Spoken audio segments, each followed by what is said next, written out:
Je me suis pas trompée. Ça va et toi? C'est génial d'avoir cette petite maison là, c'est trop cool. Céline m'accueille, c'est chic. Je trouve ça dommage que t'aies pas fait exprès d'ailleurs. Je m'appelle Léa Scherer, j'ai 27 ans, je suis autrice et réalisatrice de documentaires. J'ai une formation de journaliste, j'ai travaillé au début comme reporter à France 3. J'ai été apprentie là-bas et quand mon contrat s'est terminé, je me suis un peu demandé ce que j'allais faire. Est-ce que j'allais continuer dans cette voie ou est-ce que j'allais tenter quelque chose de plus créatif? Et il se trouve que j'avais un projet de documentaire en tête depuis plusieurs mois. Je me suis dit, ah bah tiens, j'ai quelques mois de chômage, et donc c'est le moment de me lancer et de peut-être essayer de donner naissance à ce projet. Et je me suis dit, bah tiens, ce serait chouette d'avoir un espace en ligne sur Internet où je pourrais échanger avec des personnes qui se sentent concernées par cette problématique du deuil, des personnes qui auraient un vécu un peu similaire au mien, que ce soit parce qu'ils ont perdu leurs parents ou même un proche. Je l'ai fait de manière assez chronologique. J'avais vraiment envie d'aborder les grandes étapes des deuils que j'ai traversés. Pour moi, ça commence par l'annonce des maladies de mes parents, parce que moi, mes parents sont décédés de cancer. Et en plus, il y a vraiment un effet miroir, parce que comme j'ai perdu mes deux parents à deux époques différentes, mais de cette même maladie, il y avait vraiment une possibilité de raconter d'un côté comment j'ai vécu la maladie de mon père à 11 ans et presque 10 ans plus tard la maladie de ma mère à quasiment 20 ans. Et puis le temps long du deuil aussi, pas seulement justement l'immédiat, le moment immédiat après la mort, quoi, parce que le deuil c'est vraiment sur le temps long. On évolue avec ce sentiment, avec ces émotions-là qui sont très spéciales. Et donc j'essaye de parler aussi des différentes phases que j'ai traversées, quoi, parfois des années après leur décès, des moments de dépression, mais aussi des moments de reconstruction, parce que quand on touche le fond, souvent on parvient aussi à se reconstruire, et c'est ce que j'essaye de mettre en lumière aussi. Mon père, donc j'avais presque 12 ans, c'était l'année de ma 6e. Mon père était un gros fumeur. C'était pas une surprise qu'un jour on me dise qu'il était malade d'un cancer du poumon. Enfin, c'était un peu... Son propre père était mort d'un cancer du poumon. Enfin, c'est marrant parce que la maladie planait dans l'air quand même avant qu'elle soit diagnostiquée. Donc l'annonce a été assez brutale. Au mois de novembre, j'apprenais qu'il était malade et au mois de mars, il était mort, quoi. C'est étrange parce que à cet âge-là, je me suis pas dit il va mourir. Enfin, je me suis posé la question, mais ça semblait tellement... C'était dur de se figurer qu'il puisse disparaître et mourir, quoi. C'était très étrange. Et donc ça n'a rendu que d'autant plus choquant et douloureux le moment où j'ai appris qu'il n'était plus là, quoi. C'est quelque chose qui m'a marqué à vif et dont je me souviens presque avec plus de netteté que l'annonce de la mort de ma mère quand j'étais jeune adulte. C'était un week-end, il était hospitalisé, moi j'étais avec une amie, voilà, j'étais allée dormir chez une amie et ma mère est venue me chercher, à un moment donné, elle nous a réunis avec ma sœur et de la famille, enfin mon oncle et ma tante. Et le fait qu'elle nous réunisse tous, j'ai senti que quelque chose n'allait pas et que quelque chose de grave était en train d'arriver.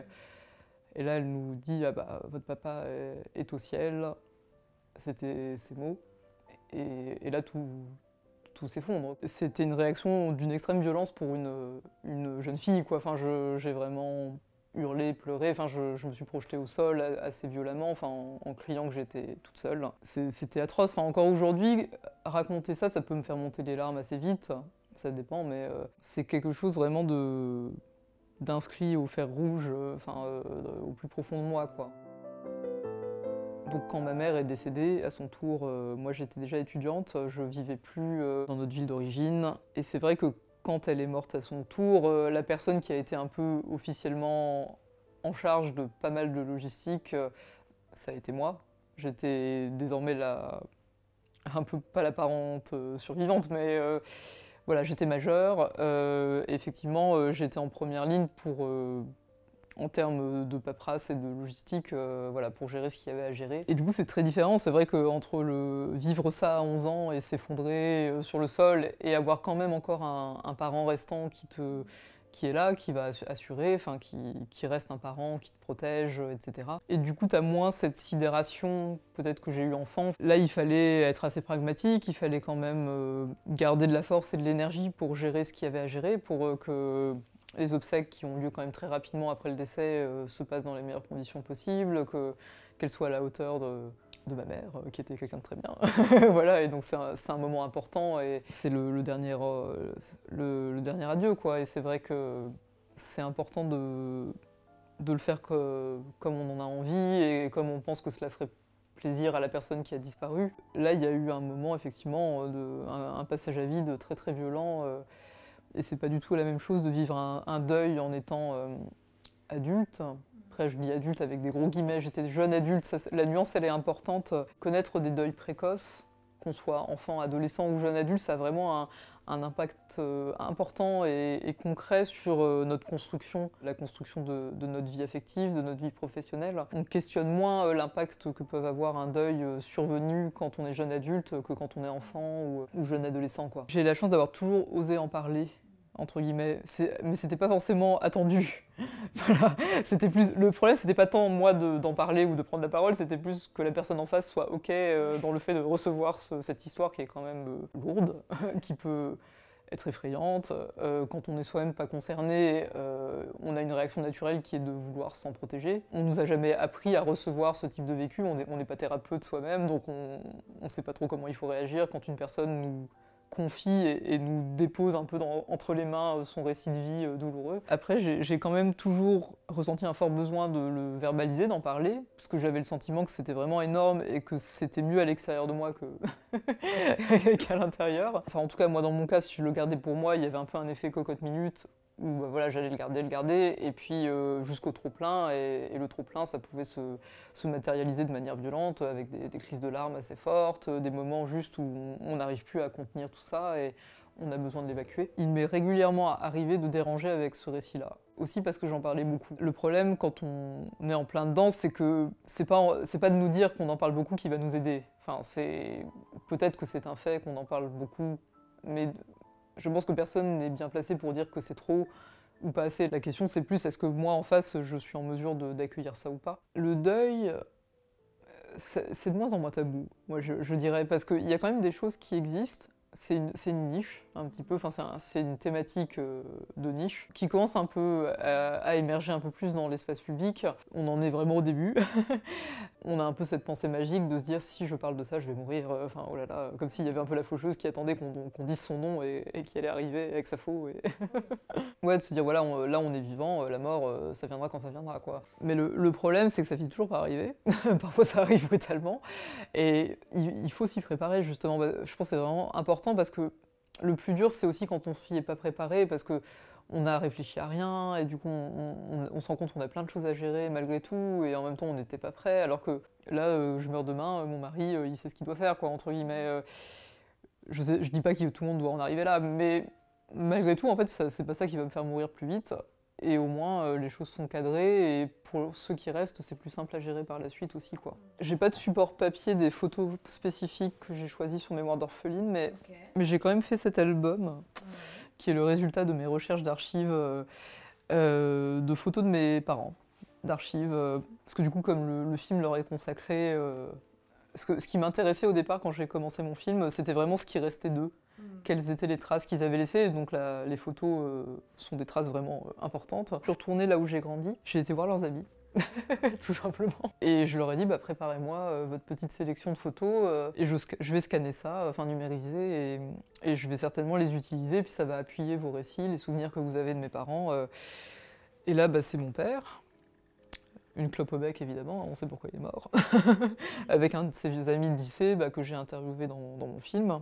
Et mon oncle, là que tu vois là, était vraiment un artiste. Il prenait de très belles photos. Et moi, je trouve ces images incroyables. Et ça dit vraiment quelque chose de leur génération, baby boomers, post-68, les cheveux longs, les clopes, l'alcool. La moitié sont morts parce qu'ils ont trop picolé. J'exagère à peine. Ça, c'est ma mère. Du coup, ma mère arrive, parce qu'à un moment, elle finit par arriver quand même. Mariage de mes parents, du coup, le lendemain du mariage. Les fêtes, toujours les fêtes. Enfin voilà, donc une vie en un album. Voilà, et là, c'est moi. Puis je m'arrête là. Ça, c'est les conséquences collatérales du deuil. J'archive tout, je classe tout. Je me suis un peu soignée comme ça, enfin vraiment en mettant de l'ordre dans cette masse dont j'ai hérité. T'as 20 ans et tu te retrouves avec tout cet héritage symbolique et toutes ces images. des valises remplies de clichés éparpillés.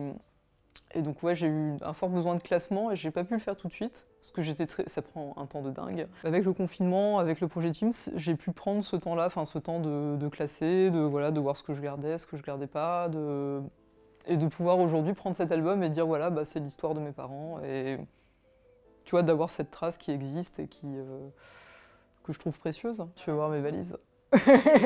La maison, c'est aussi pour ça. Hein. Tu vois, l'urgence d'acheter une maison à 21 ans, c'est en grande partie pour ça. Toutes les lettres, un peu, enfin les carnets, les cartes qu'ils ont pu s'écrire. Tu vois, t'as plein de petites lettres, de petites cartes qui se sont écrites l'un à l'autre. Là, j'ai une carte de ma mère, par exemple, pour moi. 17 août 2008 pour mon anniversaire, à ma grande fille, qui il y a 15 ans pointait le bout de son nez et illuminait de bonheur son papa et sa maman. Je t'aime très très fort. Donc voilà, c'est quand même des petites traces qu'on est content de garder, surtout quand ils sont plus là pour nous le dire. Puis j'ai plein de petites choses. Ah voilà, là j'ai une carte de ma mère aussi pour mon père, vintage. Chérie d'amour, une envie plus grande que le monde entraîne ma main à t'écrire que je t'aime.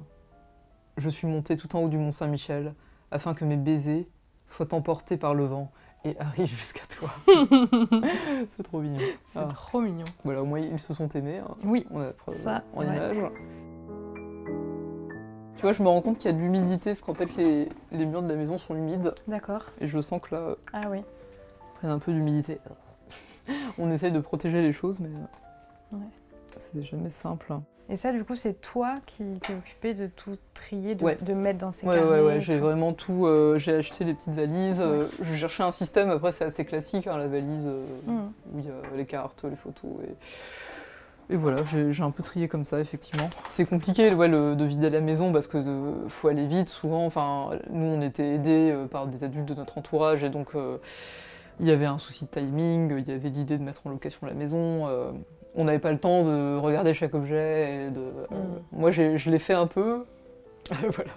C'est moi qui l'ai emmailloté, en fait, parce que quand j'étais petite, j'avais très peur que mes parents divorcent. Ouais. Et du coup, ça, c'était l'écharpe de ma mère. Okay. Et j'avais fait un petit totem.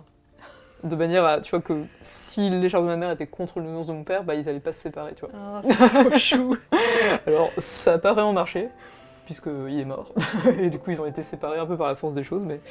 Et ce qui moi, m'a beaucoup touchée, c'est qu'en fait, alors est-ce que je vais te le retrouver, je l'ai amené à mon père à l'hôpital, juste avant sa mort, et en fait, il a consolidé l'emmaillotage avec un sparadrap d'hôpital, quoi. D'accord. Et en fait, en termes de traces, je trouve ça assez mignon, mais ah voilà, tu vois. Et donc moi, quand je l'ai récupéré, c'est tout con, hein, c'est un vieux sparadrap. Je le vois pas là. Un vieux sparadrap tout moche, mais tu vois, c'est lui qui a eu ce geste de consolider le petit emmaillotage, quoi. Et je trouve ça très touchant. J'ai mon petit hôtel aussi, mais ça fait un peu genre comme si je faisais des rites païens. Comment tu le vis avec ton amoureux par rapport au deuil de tes parents? Lui, il a perdu son papa peu de temps après le décès de ma mère. Donc forcément, on a été un peu compagnons de deuil, si on peut dire. Moi, je me suis mise en couple avec lui vraiment 3 jours avant le décès de ma mère. Donc le deuil a toujours été en arrière-plan de notre histoire. Ça a compliqué un peu les débuts, tout en la rendant plus intense. Parce que du coup, on a été liés très vite, très fort. On s'est compris aussi, puisque comme lui a perdu son père par la suite, moi je l'ai soutenu du mieux que j'ai pu aussi dans cette épreuve-là. Est-ce que tu vois des signes de tes parents dans la vie de tous les jours? Ça, c'est ma grande question. C'est un peu... ça me fascine. En fait, j'aimerais beaucoup en recevoir. Le mois prochain, je dois avoir une médium. Ok.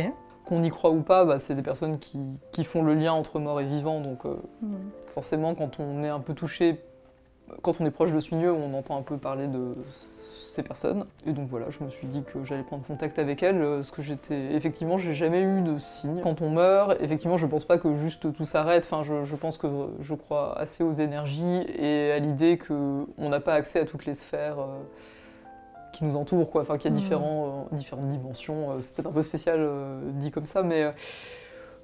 Et donc voilà, je suis assez ouverte à ce que ça soit possible, et je pense que ça va être intéressant d'échanger avec cette médium à ce sujet. Ouais, c'est compliqué de donner des conseils, forcément, pour quelqu'un qui sera en plein deuil. Je pense que c'est vraiment important d'être bien entouré, et pas que par des proches, d'avoir conscience que effectivement ce sera pas toujours suffisant, et donc de vraiment s'autoriser aussi à un soutien parfois plus thérapeutique, ou même d'aller dans un groupe de parole avec des jeunes qui ont un vécu similaire. Traverser des états dépressifs, c'est pas un passage obligé, et on n'est pas supposé... C'est pas le fait d'avoir mal qui va faire qu'on va en sortir. Il y a des moyens d'être soulagé, que ce soit par la parole, parfois par la prise d'un traitement sur le court terme. Mais voilà, il ne faut pas rester trop longtemps en souffrant fort. S'autoriser à ce que ça ait une place dans sa vie aussi. Pas juste dire faut passer à autre chose, faut faire table rase. Enfin, si vous ressentez le besoin de vous faire vos albums photos, de vos proches qui sont disparus, enfin, d'avoir vos petits objets qui vous rassurent autour de vous, d'avoir un petit hôtel, enfin, voilà, ils peuvent prendre part à votre quotidien aussi de manière symbolique, et vous avez le droit d'en parler et de leur faire une place matériellement et symboliquement. Voilà, c'est l'autre conseil que je donnerais.